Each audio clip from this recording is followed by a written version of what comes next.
Good morning, sir. My name is Karan Sharma. I am from BC Section B, roll number 2101787.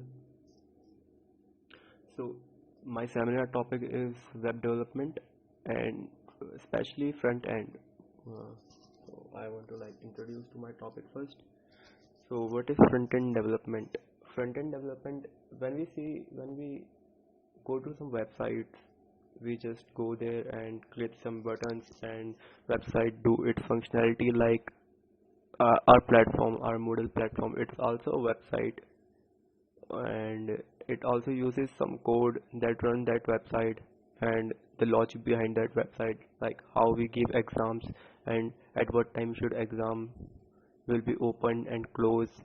So this is a functionality and how website looks like and how it represents data and what it contains actually. So this all is a part of web development, and what I am going to cover is same.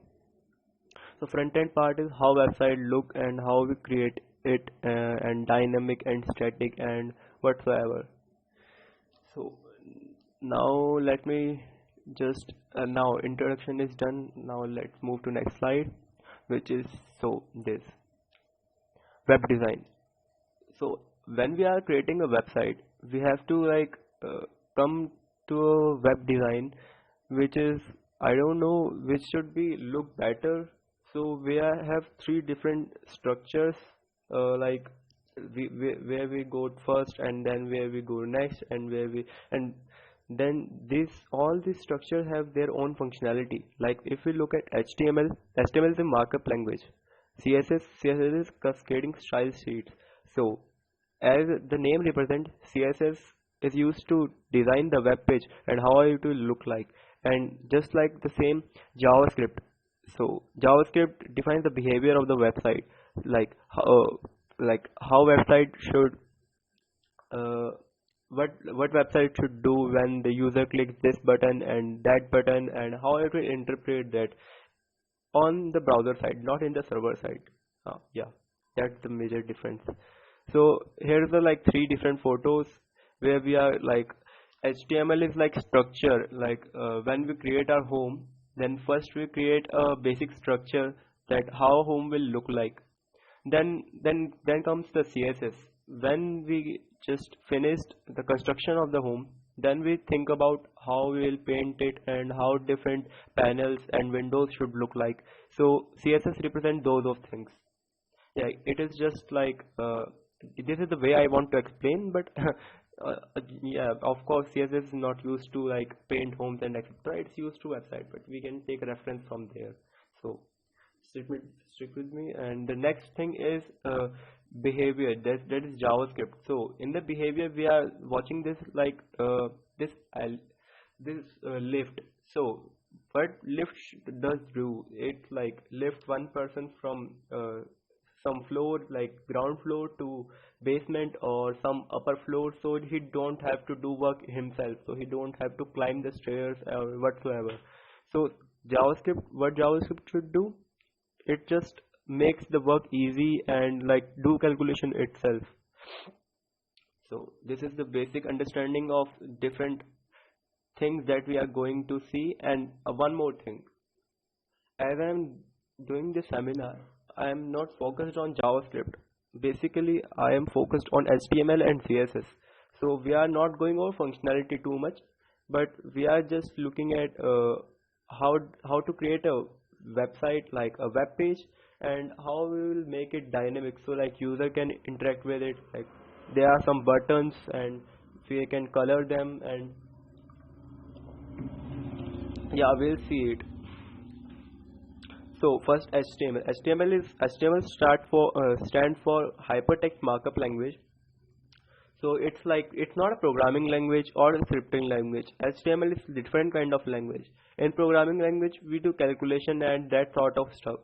And yeah, in web development we use programming languages in server side to interpret the request of the user from the web browser. So it's not covered in my topic because my topic is only front end and server side is back end stuff. So in front end we use HTML first. We can't skip HTML and we are doing web development, so it's not possible, na? So HTML is hypertext markup language. So it's just basically what I just explained you in the previous slide. It's used to create a structure of how a web page should look like. So what if we don't use CSS or JavaScript? What if we create a web page only using HTML? So yeah, we can do that, and it was like quite handy in 90s, you know, when the web was just a new thing and all the things were like here and there, and we just they just used to use website to show the content and what is the information. Basically it's very simple back then, but now web is little bit complex than HTML and CSS and JavaScript. There are different frameworks and like different libraries. JavaScript himself is very big. So if we are going to create an web page only using HTML, it will be easy, but no one will visit it. It will look ugly. Yeah, it will definitely look ugly. So why and how? I will just explain it in a moment. So next thing. So do you imagine how this page would look like without HTML? So yes, yeah, we can imagine how a web page look like without any HTML. This is a basically Amazon sign in and sign up page, and pretty basic page, and there's like a heading and a header, and there are some basic form like stuff where we can enter our email, we password, and we can like over some like we can choose some options and then we can sign in.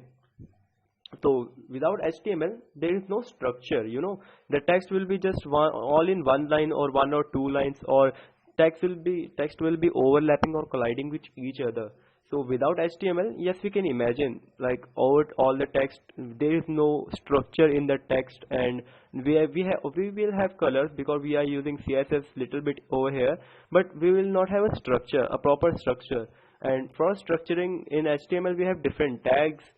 We have different tags to do different sort of things, but there are some tags which don't have a basic functionality, which are used to give structures and give a better visual on what we are doing and what we are trying to do. One of the major tag is div tag, div. So it just creates division among the web page. So we will look at when we start coding. So these are some basic HTML tags. The p tag is one of the common tags, I guess, to organize text into a paragraph. So yes, when we are like displaying the text, so one thing we usually do is write paragraph, you know. When we are inserting picture into HTML, then we need a paragraph to explain what picture does, and there are a lot of things I can't cover in all this, but this is how paragraph look like. This is first paragraph, we have, then there must be a p tag here and closing of the p tag here, and there must be like another p tag and another p tag. So why we use p tag, and why don't we just throw the text in the editor? So this is the reason. There is a little bit space between each paragraph. So we know there is like starting of the paragraph is here, and here the paragraph ends, and there is a little bit spacing, and there is another paragraph and the paragraph ends, and there is one more spacing. So we know there are three different paragraphs and not three lines, or I don't know, not a list. We know this is paragraph. So this is what paragraph do. It just organize the text into the paragraph. Then there are tables. We use tables quite often to display different things like months or weeks or what are our savings, and we can use tables for a lot of things, you know. So we can manage the number of rows and number of column and how they will look like, or they are interactive or not. So yeah, and we can increase the number of rows and the size of each column, and it's like pretty handy, you know. When we just start coding, we will look at this also, maybe if we have time. So I don't want to create this video too much long, so let's see. The form is next thing. when we just look before in the Amazon web page, when I was showing the picture of Amazon web page, we just saw there was like input tags there were, where we can insert our email ID and password, then we can submit them. So the form is basically what is name define, like to define a form for user input. If we want some input from the user, if we want something user will type in our web page, so we need forms. And in the form is basically a tag which contain different types of tag in it, and we can use another tag outside the form, but it's just a basic scenario or a basic common sense that a form will contain a different type of like data, and how we'll interpret it we will see it later. And the form tag has one more importance, like if we want to communicate with server, so there's like post and the get request in HTML. I'm not talking about HTML5. In HTML5 there are more two types of request, delete, and I don't know one more request. But in HTML 1.0 there are like get and post requests which are very handy, and I don't want to go in details, it's just something. And there is an action attribute, so when we submit, so we will know where we have to go after the submission of the form. So this is like first name and this is last name, and there is submit button. So the form has basic functionality. So let me just wrap up quickly because it's already 11-minute video. IMG tag. Then IMG tag is to add the image to the website. We will not like the website if there's like bold text and different style and shape of the text. We will definitely need some images, images in the website, and we will see in the HTML and CSS.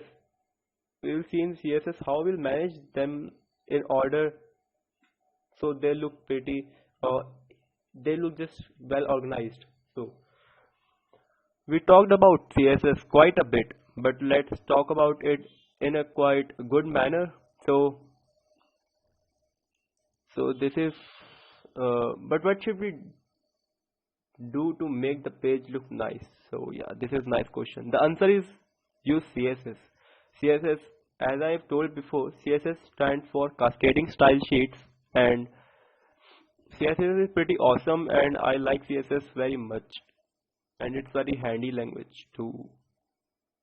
I don't know if it's language, but it's very handy thing.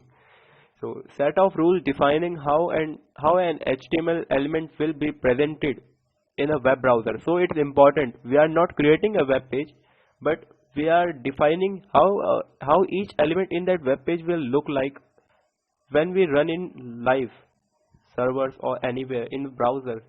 So yeah, we can see the thing here.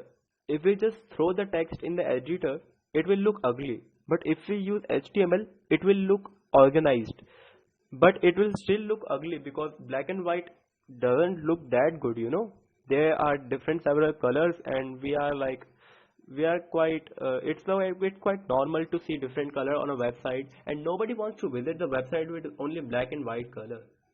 So we use CSS there. CSS is a set of rules defining how an HTML element will be presented in a web browser. So what do I mean from that? We will see in next couple of slides. CSS rules. There are a couple of rules in CSS. So rules are basically how a set of element or a unique element should look like. Like if we take a P stands for paragraph. We have seen it before in the previous slide. P stands for paragraph, and paragraph text are used to organize the text in the form of paragraphs. So if we take color and make it red, so the color of the text in the paragraph or in the each paragraph, not the specific but all of the paragraph, will become red. So we can see it here. And the same is the title. But what is this hash title?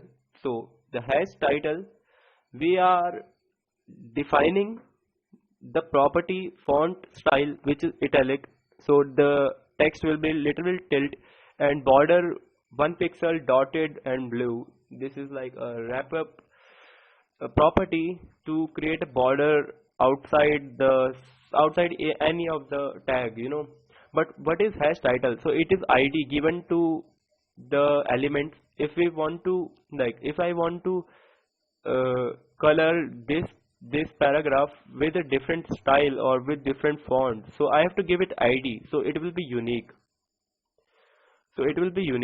So let's see. I will explain it later in a more good way.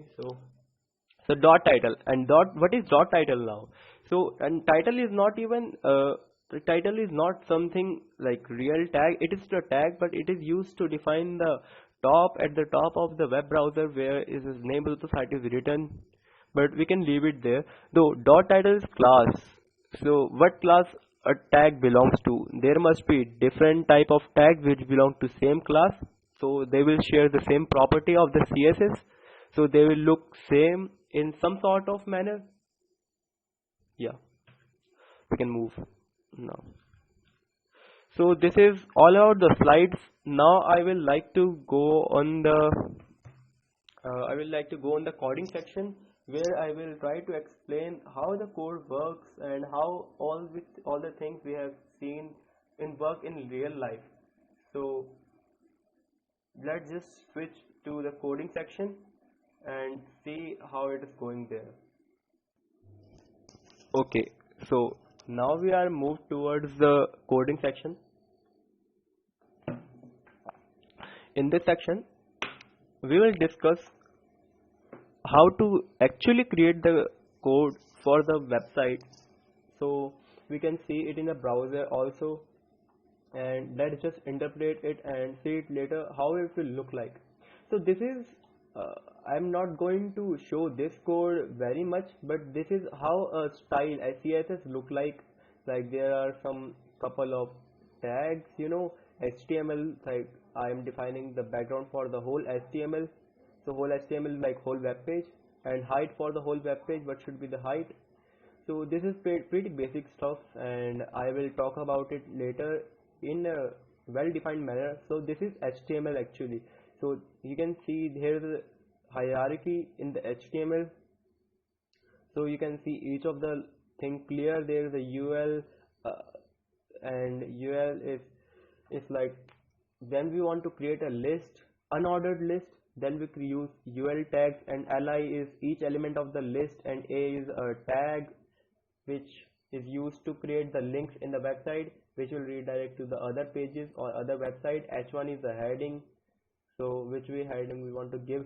So this is basically a code, and I don't want to read the whole code here, and it will be like an hour video, one hour video, and I don't want the video which teacher will skip. So sorry. So here I am just going to show you how this page will look like, so you can have an idea of how a page look like when it's like well written and well coded. So this is the basic CSS and HTML. I'm not using JavaScript here, and let's just switch towards the web page, or the page which it will render after loading it on web browser. So this is the web page.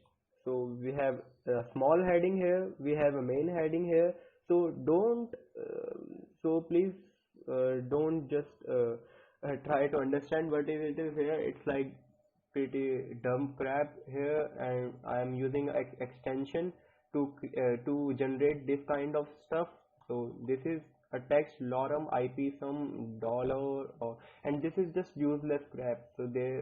So it just don't mean anything, but it's just filling the need what I want to show. Like if there is something with common sense or sense, then it will be shown here just like this. So it is just placeholder text, don't take it real. Lorem is nothing but placeholder for the real text. So this is also nothing but if we just create some description about some main heading, so it will look like this. And there is a button, then we can press this button, but I am not redirecting it to any other. And there is like one more what we can say, one more line. And there is like a little bit, this is, we can say this is a code, this is a code generation, and this is a form, and we can like type here and sh491 at the rate gmail.com. So this is my gmail dot this is my email id, and yeah, I can send it, and now page is refreshed, and every time I just click that button, the page will get refreshed. And I have 2 or 3 more buttons here. This is nothing. There are 3 more buttons like subscribe button, feature button, and sign up button. So you cannot you cannot understand that this is button here, but they are definitely buttons. They are not redirecting anywhere, because I am just only creating a one single page website. So they are just empty buttons which do not redirect anywhere. We can see one more thing here. When I hover over this text, so it will just I can like select it, and I cannot do very much thing with this text. But if I go to the button, my cursor will look like the pointing. It will like pointing somewhere. It just create a finger over there. So what that means is we can click on it, and it will redirect us to the different web page. So I think this is all about this presentation, and I have just pretty I guess badly but explained how a web page works, and I guess this will work, because so we can see there is a div tag, and how we are using it in our website to create different divisions among the basic what I can say, among the basic pretty genuine text, like BR is a tag to break the line into 2 different pieces. H1 is a heading. So there are 6 type of heading though, and H1, H2, H3, H4, H5, and H6 are all the types of heading. But we have H1 is the largest type of heading, and H6 is the smallest heading. So even a smallest heading is bigger than the paragraph, because a paragraph is just descriptive text about what a heading or something important tells. So heading is heading because heading shows what we are looking for in the web page, and this is basic, and this is where the body starts in the web page. So I can just differentiate it. This is the body section. This is actually the whole CSS which is used to create that web page, that pretty good looking web page, this web page. So the whole HTML is only this part, and the above this part is style, style CSS, and I'm using CSS here, embedded CSS, and not just creating CSS in different web page. And because I like that way. And here is a summary of how a page is, and there's a little code over here, or how it would look like if we just minimize this code. So this is all about this video, and I guess thank you for watching, and thank you. I guess this is the whole concept of how an HTML and CSS work. And thank you again, sir. My name is Karan Sharma. I am from BCA Section B.